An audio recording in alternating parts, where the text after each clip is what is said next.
How to send photos and videos from camera roll as a snaps on Snapchat without showing media upload.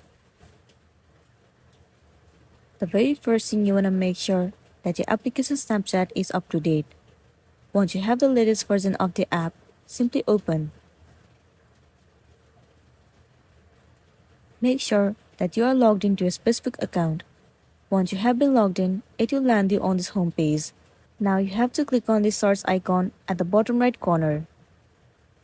Here in the search bar, what you want to do is, you have to search for upload. You can search for video upload if you want to send the video as a snap. So once you have clicked on upload, this interface will appear on your screen.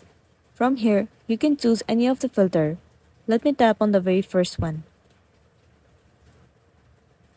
So in here, you'll be able to see the pictures popping up from your gallery. Tap on the picture that you want to send it to your friends, and then click on the snap button. There you go, your snap is ready to be sent. Now you'll be able to change the filter and also use all of these features given here. Once you are done editing your snap, tap on send to at the bottom right corner. Now you can send the snap to any person that you want to, and then you'll be good to go. So that's all for today, and this is simply how you can send photos or videos from camera roll as a snap on Snapchat without showing media upload. Make sure to smash the like button and consider subscribing if you found this video helpful. We'll see you in the next one.